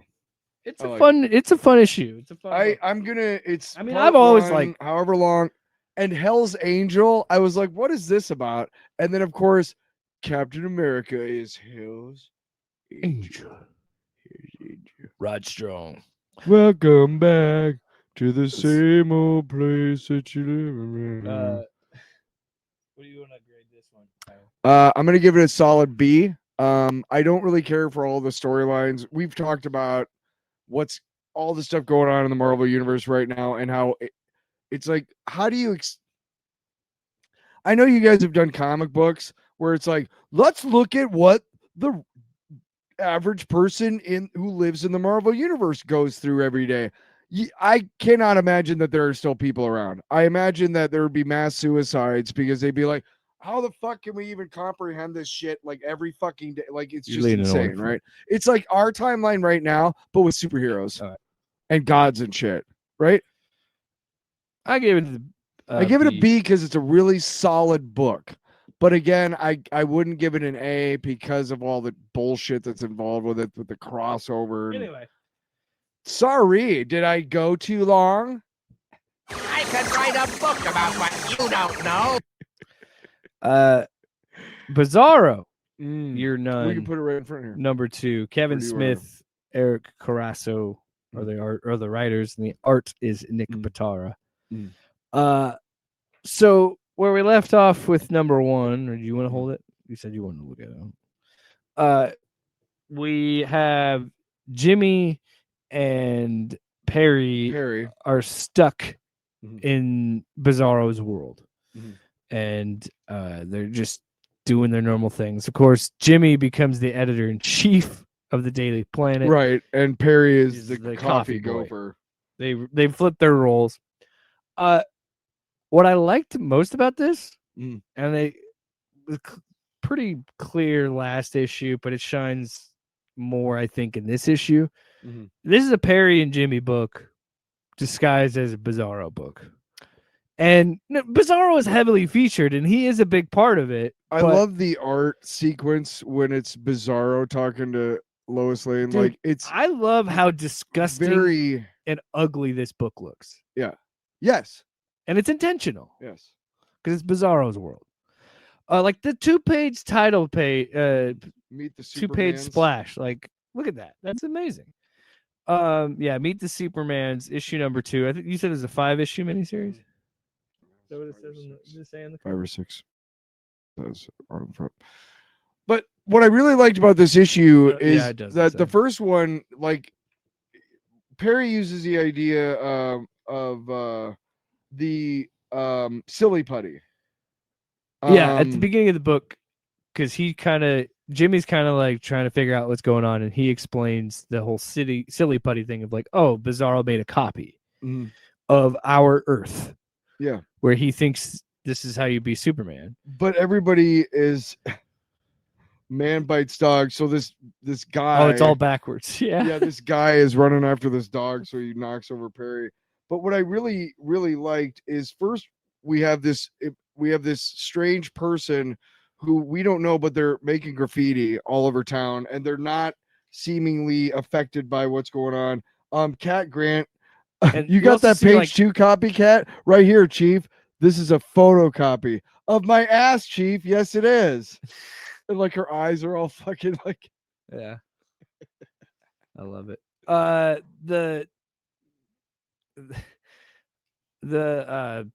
God, I'm trying to think of what was the other. Oh, the other thing that I love about this was Perry confessing to Jimmy that like this was giving him life. Like he missed being a journalist. He missed being on the beat, and that was what this whole thing was forcing. Because he was trying to uncover the graffiti, and the graffiti was leading to like these like outlines of these like brightly lit things. Yeah, and they're trying to figure out what the hell are these things, and they try to touch it. They show this moment where he's bending down a tree branch because there's a little girl and a cat on the tree branch. He saves the cat and lets the tree branch go, and the girl. So they say this. I don't think the mistakes are on purpose. Maybe not all of them, but maybe he breaks things when he doesn't get his way. Like I don't think he knows right from wrong. Actually, I don't think he knows anything. It's all just impressions of us. So then they're like, what's going on, with the people. And then the backwards S. So we're seeing and also that was the Bizarro graffiti. logo. And then the person that was doing it is just like gone. Yeah. And Jimmy touches it. It freaks him out. It changes his fingers. And then they get back to. Oh, the ending is great. Because we start with the book. It the bookends with Supermans is in reference to that's the name of their house. Yeah, it's because it's the Supermans. And so where the book he wanted to marry Lois Lane. Yeah, and the book ends with him talking to Lois. And at the end of it, he gets upset with her where he just says, all right, well, come with me. You're too perfect for this world. Yes, it won't work. And he just Kevin Smith, he drops the Lois Lane and she falls to her death, obviously, because they're like up in the stratosphere. And it's like the 4th or 5th time one that he's destroyed. Yeah. Because every time he makes a Lois Lane, she doesn't fit with what he wants. Yeah. If you love someone, let them go. But here's my thinking is that the graffiti artist does survive and finds Perry. And I think very simply, it's fucking Lois Lane. It's a Lois Lane who survived. That's a good Because you can see under the hood some of that hair, and it looks it's like longer that brown hair that you can see in the other one. So I think it's a Tyler, we got technically 3 issues, but 2 books because we're gonna combo 1 and 2 of a book.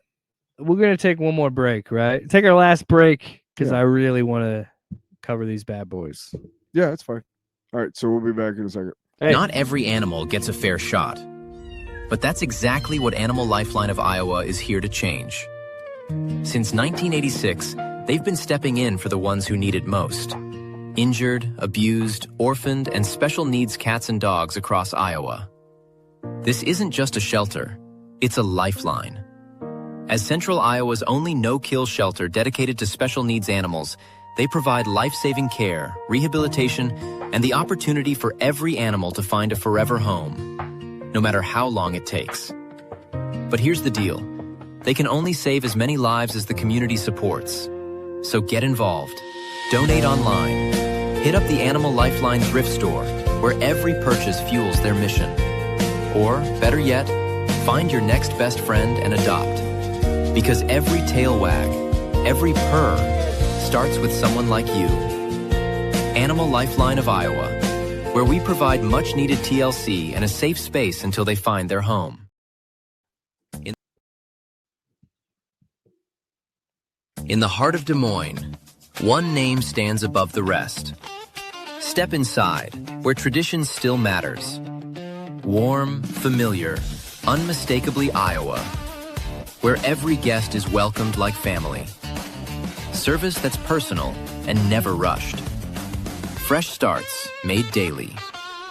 Iowa beef, hand-seasoned. Guided by fire, built on flavor. Served with pride. A bar as bold as the menu. Featuring the old-fashioned we're known for. A place that stays with you long after the night ends.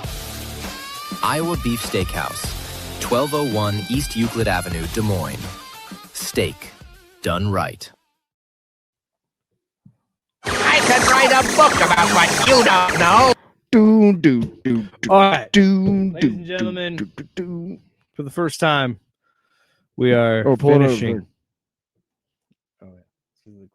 Pull it out. We're still adding to the set, people. Okay, we did. We're figuring stuff out. What do we do?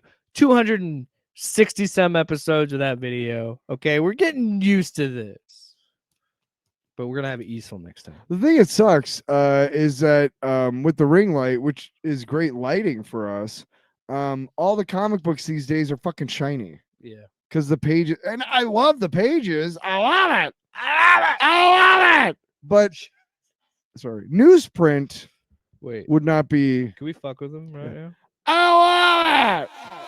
Yeah. Oh God, I'm so sorry.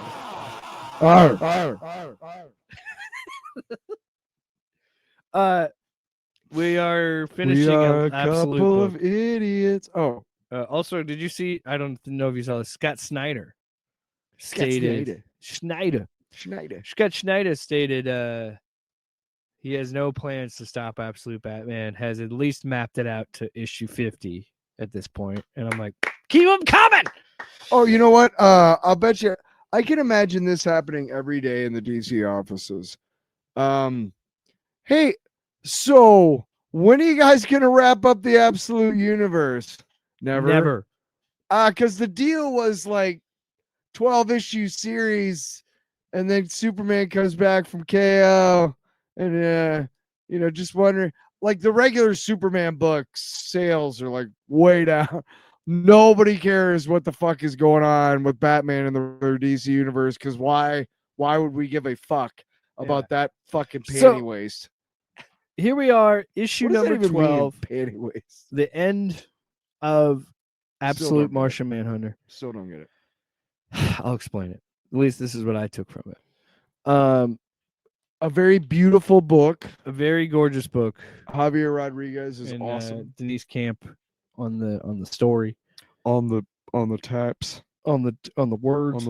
On the phonetic alphabet. And the other guy doing the funnies. So we're wrapping it up with all of these Martians converging, all of the I would say hypnotic ability that Tyler has with the White Martian. I don't have that. What? Oh, I forgot the kid's name was. You mean Tyler Jones? Yeah. This is awesome. But it also starts with John dealing with Desolate Zero, I think it was. Despair Zero. There's a villain in the regular DC universe called Despero. Oh. But I like how Desper Zero. So the book starts. The book starts where we think the last issue left off with the despair was saying that Tyler was dead. He ate the chocolate and died. The chocolate that poisoned. He's been dead for a while, man. What do you mean? Yeah. Yeah. That's what he's telling John. Yeah, I kept saying he's been dead this whole time. So then the book kind of develops in like, oh, this whole thing maybe is in John's head because maybe he made this all up to deal with the grief for the death of his child. But shit, bro. But my favorite thing is the dark side references and how layered they are. Because he says, but dude, but God is real. I have seen him. When he looks through that cracked window and you see Darkseid like turning away. And they said, God is darkness. So, wow. Oh, just fucking. Okay. So, we're excited about this. I love this fucking book, man. So he's dealing with the death of Tyler, right? And he's saying, I've seen God. God is darkness. And he's kind of having this back and forth with the Martian. And then they say, where he starts to believe despair, where he's like, you're controlling me. You've been controlling everything from the very beginning. You made this all happen. You invaded my life. Yeah. And God is everywhere. And then that's where the Martian says, all right, fine, let's have a swap. Let me see everything through your eyes, which is so good because that is what this whole fucking series has been about. It is communication. It is empathy. It is to truly understand someone, you have to see it through this. So we go through John's life. We see him be fertilizing the egg, him being born, him being held by his mother. Here's what is so fucking like base about this story and this title is so much of our lives, our regrets and everything are all about what we could have but didn't say. The times that we could have taken, the moments in our lives when we could have taken time to check on a friend, to go see a friend, to give them a call, whatever, and the next day they're gone for whatever reason. A lot of that is just not being afraid. As humans, we're afraid to be vulnerable. And unfortunately, that means even in our most interpersonal relationships, like a boyfriend, girlfriend, husband, wife, parent, child, oftentimes, like, there's moments where the one person can help the other, but they're afraid of looking vulnerable to that other person. So instead of healing and bonding, a lot of our interpersonal relationships suffer from the fact that we don't know how to do that. And it's fucking scary as hell. It's scary as hell to say, yeah, I cried at this movie, or I'm feeling like you're not giving me what I used to struggle saying, dude. I used to struggle saying that, but I think you and I just being comfortable with each other and being comfortable with myself and my wife. Is that what you're saying? Well, I was just saying to say to me. I was just saying that as I've gotten older, I've embraced the idea of like fucking cry. Oh, you know why? Because that just means that this art is speaking to me in touching like something in my heart. And that's when I think when I started to learn that was happening was with music. Music was the first time, like when I hear someone sing that like is a very, very good singer and is just fucking belting it, I weep. Because like the Amazing T-Bird, wherever you get your music, plug. I'm in awe of the Amazing T-Bird. Yeah. So we have this life swap moment, but we think it's a life swap for John and the Martian, but it's not. It's actually Bridget's life. And we get her backstory. Which is so the way he talks about her, like, I thought this, but this is what was really going on. Yeah. I had no idea, because you are told about somebody else's experience. So it's not necessarily a shared experience with you. It's an interpretation of an experience that person had, Yeah. but they're interpreting it for you. Like when Bridget and John first meet and start falling in love, and she's obviously at some point references the fact that her parents fought. She probably didn't really get into details. He can see through this telepathic link, and he's like, oh my God, I had no fucking. And how often do we think of that other person? Because and I was just gonna say, yeah, that trauma leads to her harming herself. Right. And it also harms her relationship with John later on, because she doesn't know how to communicate. She's watched her parents and they don't communicate except for through yelling and violence. How often do we look at that other person and say, for myself, I think I'm one of the few people, and I wish there were more of me, who can actually place myself into the shoes of another human being and at least empathize with whatever they might be thinking. But how often do I truly do that in my interpersonal relationships, like the girlfriends I've had over my life? Yeah. I guarantee you I haven't done enough to be like understanding, what she's saying, and those relationships end up failing. And that's what I think has made this book so fucking special, man. It's challenge, and I get it. It is a very psychedelic and abstract book. Yeah, but it's so gorgeous. But I think the more I read it, and the more I was kind of looking in this idea of like, it's a bunch of things. It's talking. It's like that Punisher book. It deals with the collapse of a marriage. People falling out of love and having to reconnect. And it just remember happens why they to be wrapped up other. in a resurrecting dead people, immortal hand demon thing. But really, at its core, it's about how the Punisher in his marriage, the Punisher's marriage was never happy. And in fact, because of one kid who knew the two of them when he was like way young, that's the only reason they got together. And Frank didn't want to be with Maria. Yeah. And very similar with this book, I love the fact that at the core of it, it was about losing yourself in your trauma, and losing yourself in your job, and not showing the ones that you love the attention. And I mean, shit, dang. I just, and I had this conversation with you before we recorded too, of like, there's just moments where I'm like, I think the more I talk about it, the more I love it. And I'm going to get, I can't wait to read the collected edition of it again, just because. Yeah, that would be interesting to read the whole, when you do get it, I want to read it. Yeah. But back to what you're saying about the narration. Yeah. It's very much like Dr. Manhattan.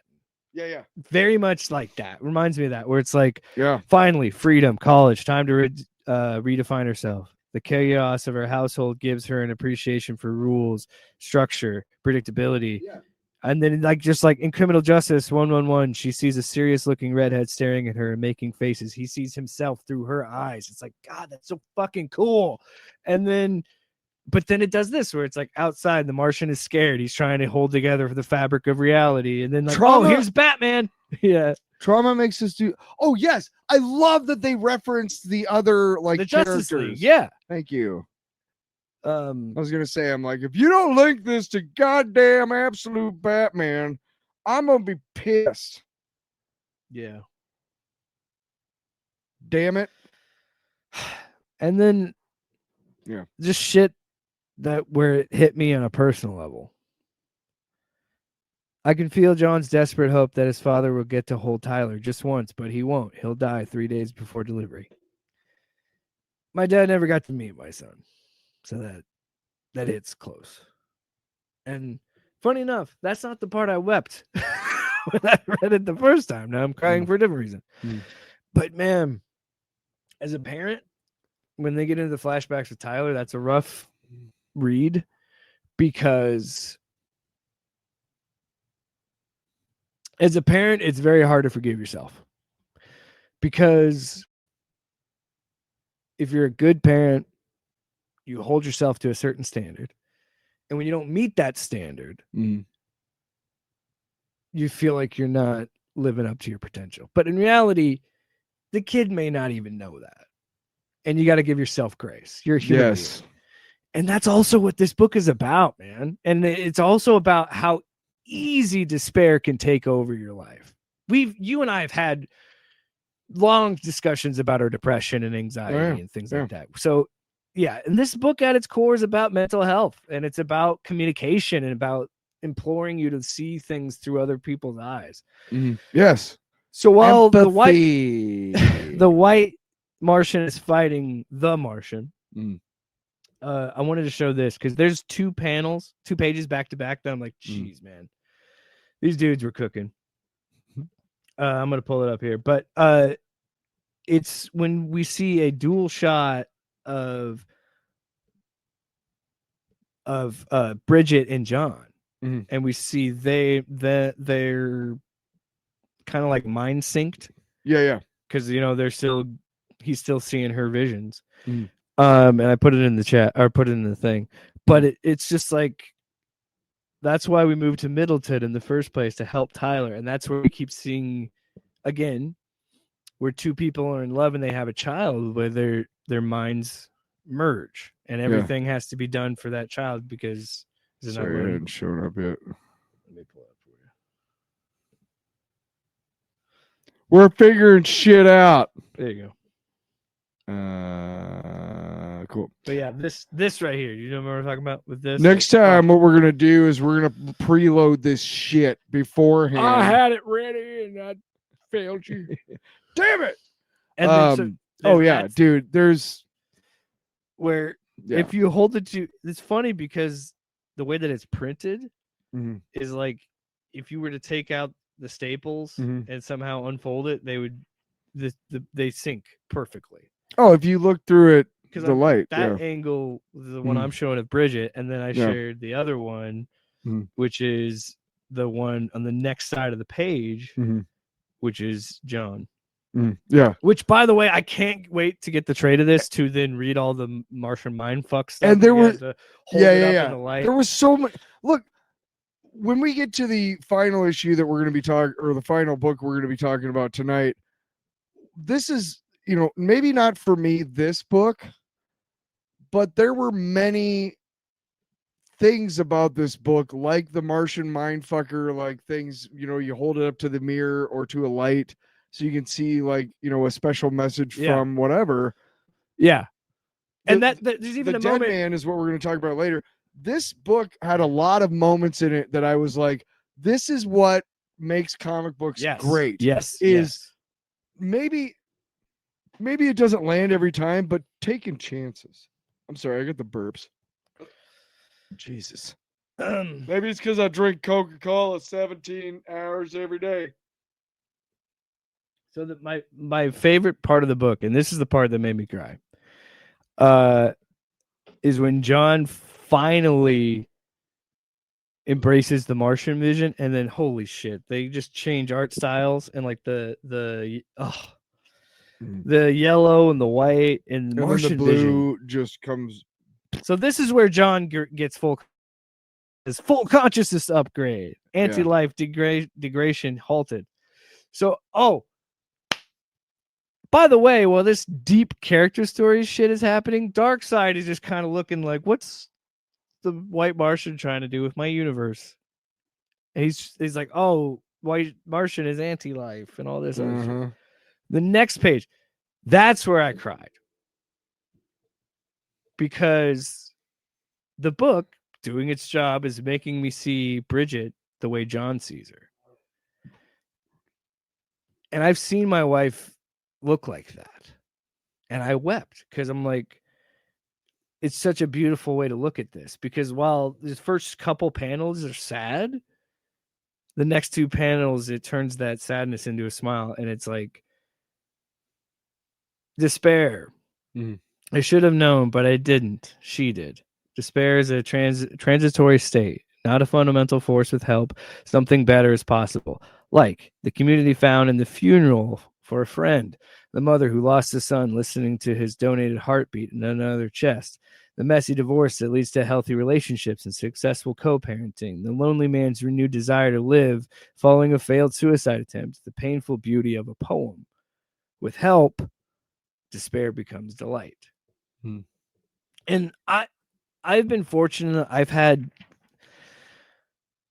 tragedies in my life, but I have been fortunate enough that even in my darkest moments, that kind of message is still showing through. And I think it's like this book is saying, you have to find, and I think funny enough, it was Jack Kirby who said, "Hey, Jake, all of this will break your heart. You just need to find someone to help you put back together the pieces." And that's what this book is about. And it's a beautiful book, and I fucking loved it. A+. Made me cry like a baby. And yeah. Especially the parts where he's upset and frustrated. Communicate with his son. I've had moments like that. Every parent has had moments like that. You know what I mean? Yeah, absolutely. So one thing we wanted to talk about also is that this was not one of those dumbass extra dollar covers, but if you open it up, there's 2 ads immediately. And there's a full splash page. This comic contains depictions of self-harm and themes of suicide. If you are in danger of acting on suicidal threats or in any other life-threatening crisis, please call emergency services in your area 988 in the U.S. or go to your nearest hospital emergency room. There's sioutreach.org, thetrevorproject.org. To write Love on Her Arms is twloha.com. And then a National Alliance on Mental Illness website is nami.org. NAMI. Text NAMI to 62640. But yeah, if you need any help or whatever, like that's I gotta say that I really appreciate when art deals with these heavy themes and then also is aware of the fact that they kind of have a responsibility a little bit to say that, you know what, if this triggers you, I want to make, we want to make sure that you get the help that you deserve. We do not want you, being triggered into harming yourself because of our art, Yeah. And I just want to say to people who use like the term like snowflakes, go fuck yourself. All right. Yeah. This whole fucking, what is it, Dana White who runs fucking UFC? You can fucking eat my shit out of a fucking rotten bag. All right, man. Fuck you with this bullshit like mental health. Oh, people don't need mental health. They're fucking, or you're weak if you need mental. Yeah, fuck you, dude. All right. If you have mental health issues, please get help. Yes. You want to know why? Because everybody who's in power in this country right now has serious fucking mental issues they never dealt with. And now they're taking it out on us. All right. Last book of the night. Let me get off my soapbox. Play the... I could write a book about what you don't know. Let me hold you. Oh, Jesus. Okay. Wow. Are you doing something sexual or anything? With your microphone? Let me hold it between my legs. Well, I already did that last episode. Remember? Didn't we end the episode? Yeah. This is the lasting image I want to give. Yuck, yuck, yuck. Oh my goodness. What? I just said yuck, yuck. I was just doing a goofy impression. Yeah, I was. Get the old I was yuck, talking about yuck somebody. 5,000. I was talking about somebody guffawing like yuck, yuck, yuck. What do you? Really? Okay. I'm thinking you're over here saying. So I'm coming day and night. I mean, it's terrific, right? Tyler, when he sees a celestial. Oh no! Fuck! Robo! No! God damn it! No, either. Get the fucking. Where were you When RoboCop fell off the table. Don't you say his name. So, where were you when RoboCop fell off the table? Did you feel sad? Did you feel sad? Sad! Wait, I want to do one thing, and then we can do the show. Sunday. Monster.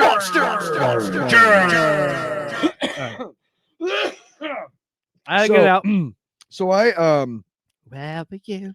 The Deadman Deadman? by W. Maxwell Prince, Martin Morazzo, and Chris O'Halloran. Really, really excellent book. It's an all-in look, next level. Okay, we bought. Oh my gosh, dude. We got absolute, we got all in, we got absolute. What? We got next level. What? We got all in. What? We got Elseworlds. What? That's about it. That's about it. Okay. I will not let this show go over 2 hours, so we have 14 minutes. Okay. Deadman created by Arnold Drake. So Deadman is this guy named Boston Brand who in the comics, he's just a weird character because he's a dead guy and he's featured prominently in the Kingdom Come series, which is He's also a member of the Justice League Dark. Yes, he is. But the Deadman, he basically he's the afterlife janitor. Pretty much, because that's what they're doing here at the beginning of the book. Yeah. So he does a lot of fourth wall breaking in this book. Where are my manners? Name's Brand. Yeah, name's it's a Boston first Brand. person narration. I'm a superhero, you know. Yeah. And and he breaks the fourth wall to kind of be like, this is and I love how Mr. Joy's got 15. Oh, why does I like how the book is like, well, the reason his outfit looks so ridiculous is because he was a trapeze artist. Yes. Also, don't be a fucking trapeze artist in the DC universe. Yeah. Fucking Flying you might as well put a Grayson's target. Yeah. dead. Yeah. Boston Brand dead. That's two at least. So examples. Don't put your fingers. Sometimes the body gets it wrong. She tells somebody that, you know, So he, instead of dying, she goes back into the soul. is in charge of helping spirits cross over to the afterlife. Oh God! And it's the Egyptian god. What was the name of the god?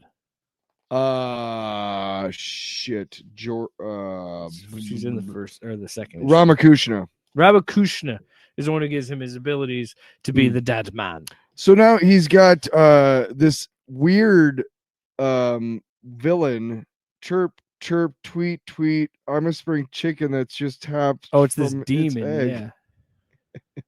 Mr. M. It's so thoughtful I could cry had I not had my tear duct surgically removed, that is. Dermal yoga. So he looks like every other psychopath billionaire. Yeah, so then he's traveling back to Robertsville, which is a really interesting place. 400 people, 350 humans, and nearly half 100 ghosts, specters, vestigial energy entities, and other general paranormal diversions. Oh, he's got a friend. The hospital he's at was purgatory. The two people that are stuck on the roof, you know, arguing for all time. But then he's got a friend named Bobby who got ran over by a car in the 30s. So he's always going to be 12. Yeah. And there's a couple that's always arguing on the roof. Yeah. You mean to tell me that old rooftop Pete drank the hooch, slugged rot gut, rode the lightning? Who's the source? Wait, you're going to tell me that he... You mean to tell me that old rooftop Pete drank the hooch? What? Slugged rot gut? What? Rode the white lightning? What? Who's the source? I touch it. What? And he'll be 12 years old forever. Prohibition ended in 1933. Oh, I love that shit too. Where he's like, oh, by the way. Then his ex-wife lives in Robertsville, so he's like, she's alive deal with her. Anyway, so he's got to go through this guy named the fly eater is euphoric, and it's not just a nickname. Ew. Gross. Like at one point, he's He just ate like a fly. licking. Yeah. Gross. So, I love he sets up the traffic. yeah, but then the guy, yeah, he sets up the metaphysical traffic codes. Yeah, so he'll. But then, because he's gonna wreck his car, he's gonna wreck his bike, and Deadman is there to take his soul to the afterlife. and this demon comes out and bites the soul's head off. And he's just like, "What the fuck?" Yeah, like what? Holy shit! God damn it! This is not how this goes. Yeah. Anyway, so he's got to go find. Oh yeah, and then the creepy fucking dude at the end. Yeah. Mommy dearest, won't you please throw up into my beak? Ugh. Well, he's Yeah, I know. talking- He's just yeah. so fucking weird. So anyway, yes, Lord. So he's trying to figure out what this demon is. So he goes to Ramakrishna, and yes, Lord Krishna, as you requested, a brand new pack of crayons, all the colors. No friggin' way, all the colors. And she's like 14. It's a mortal being, and she's like, "I want a color." But yeah, so he's this guy has all these demons under his thrall, this Mr. M. So then we go to issue 2, and this one is really cool too. So he's on the trail of the bibliophile to try and find out more about this beast, which is cool because he's got the dumbest superpower ever, but he's a villain. And the one thing that happened was he read all of these books, and he'll never forget. He broke into the Gotham library, and Deadman and Batman took him down. This is why I love this book so much, and why I think it's the best book this year. First of all, the villain is suitably like disgusting without being cliched. Yeah, I've never heard of a villain wet my beak, throw up into my beak. Like that's Yeah. because that's what you know what I mean. Like, ugh. And he's also creepy and weird. But yeah. Then you bring me Plastic Man and Batman. So Deadman goes to Gotham to get the bibliophile so he can get more information on these demon demons that's- who hunt the souls that are Spectrals, supposed or to go spirits, back yeah. on the circle. You got to study a little bit of Hindu afterlife stuff to understand all that. But you're basically on She a explains wheel. it in the beginning of the book too, which Right. is But funny. you're on a wheel until you get off of it because you've done enough good stuff. Blah, blah, blah. karmatic. Yeah. So anyway, Batman and Plastic Man. You say karmatic? Yeah, it's karma. Are on a case in Gotham. Oh, great. I got one of them karma ticks. For this bibliophile. I'll stand under guy. a tree. So Deadman has the ability to possess people. So he tries to possess Batman. Yeah. And when he does, he goes into this forest and he's like, usually when I hop into a flesh vessel, I'm just kind of behind their eyes and take that person's body for a drive. But this is different. Seems weird. He's like, if I'm, but one of the doors ought to lead to Batman steering the wheel. And then he's like, oh, sorry, Bats. You might be the most clever guy on earth, but I'm Ramakrishna's spiritual custodian. And then he gets punched with Batman in that, yes, God, I can't remember the name of the suit. Dar and I believe it is. The And Batman of he Dar says, and Deadman, pretty much being like, get the fuck out of my brain. He's like, nah, it's not happening. So I love the idea in this. Zur and R. I love the way that this is written because by all regards, this is a Deadman book. So Deadman is the hero, so he should be able to hop into Batman's mind and puppet Batman because it's Deadman's book. Right.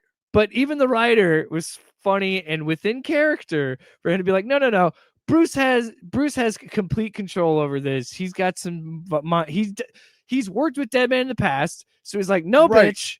They This is do not a how we work. flashback where he possesses him in the, and whatever, and Batman doesn't know anything about it. Since then, Batman has made some upgrades because fucking Batman, he's a psycho, and Scott Snyder So understands it better than then anybody. Deadman takes over Plastic Man.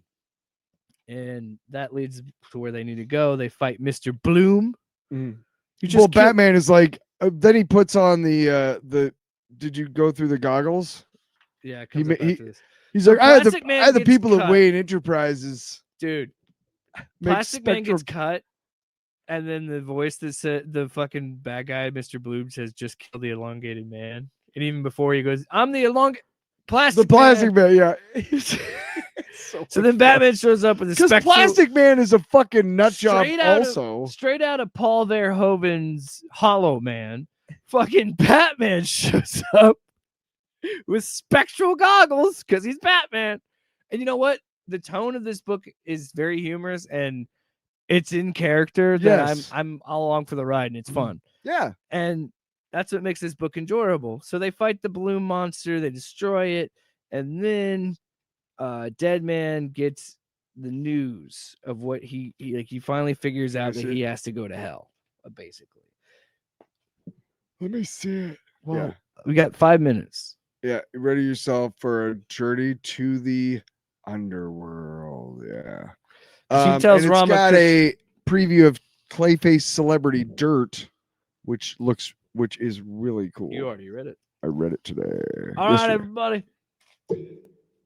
So, in conclusion, compassion and kindness are punk rock.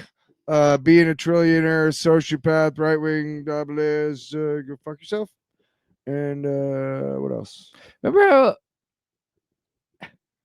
Never mind.